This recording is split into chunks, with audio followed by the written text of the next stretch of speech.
Brandy's symptoms are very complicated, so I kind of want to start with her headaches first. I want to kind of ask about,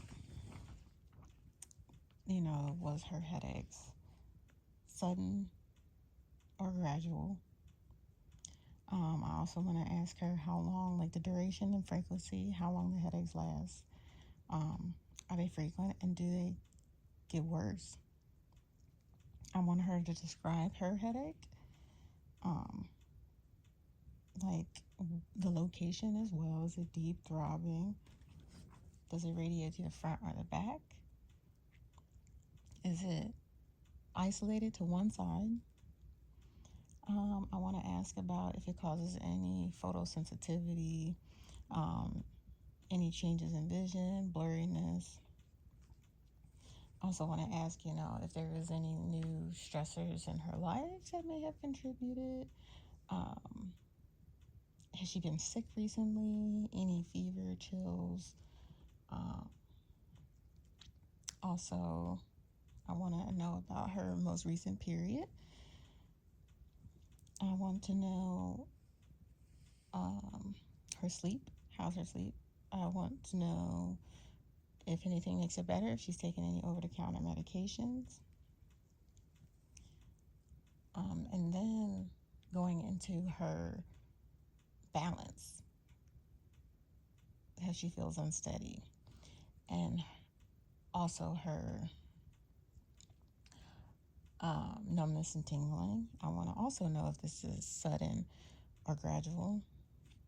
I want to know if she's had any falls that has contributed to this. How often does this occur?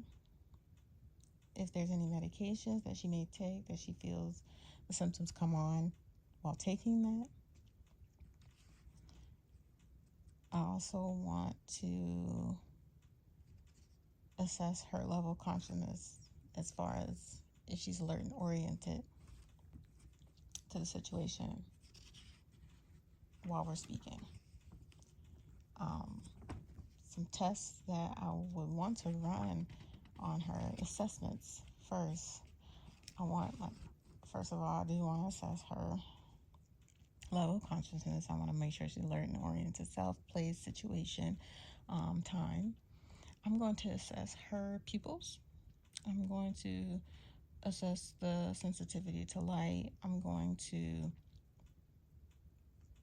assess cranial nerve 2, where this is all of the visual acuity.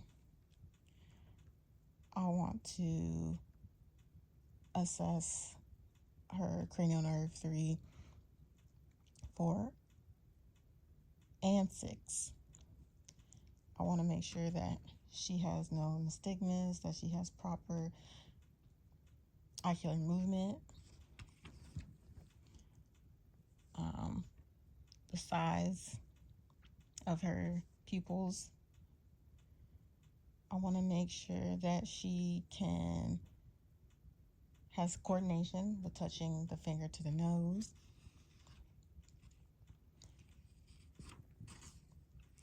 After that, with a patient with her balance, I do want to assess her gait. I want to assess her sensation. I'm going to test both the right and the left leg. I want to make sure she can tell the difference between dull and sharp objects.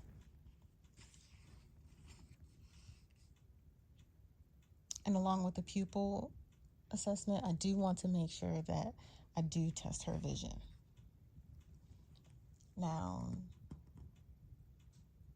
2 diagnoses that I can possibly get from this is multiple sclerosis. According to an article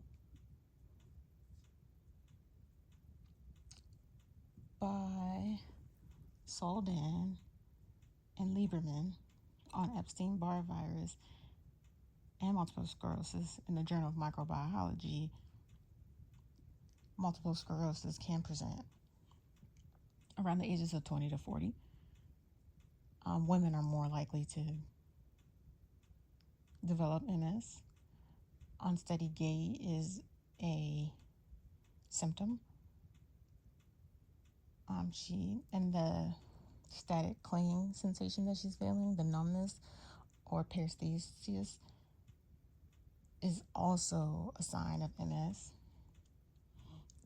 However, her migraines are not. Now, another differential diagnosis that I could possibly go off of is maybe a TIA or a stroke. However, I would need to know if her symptoms are acute, or I would need to know if her symptoms are sudden or they happen gradually over time. If they're sudden, it could possibly be a CVA. It could also be a deficiency in vitamins as far as B12 that contributes to numbness and tingling and gait. It affects the neurological symptom very much. Some tests that I would want to run more would be an MRI. I would want to make sure, one, that she is not having any brain issues that we could possibly miss, and possibly a CT too.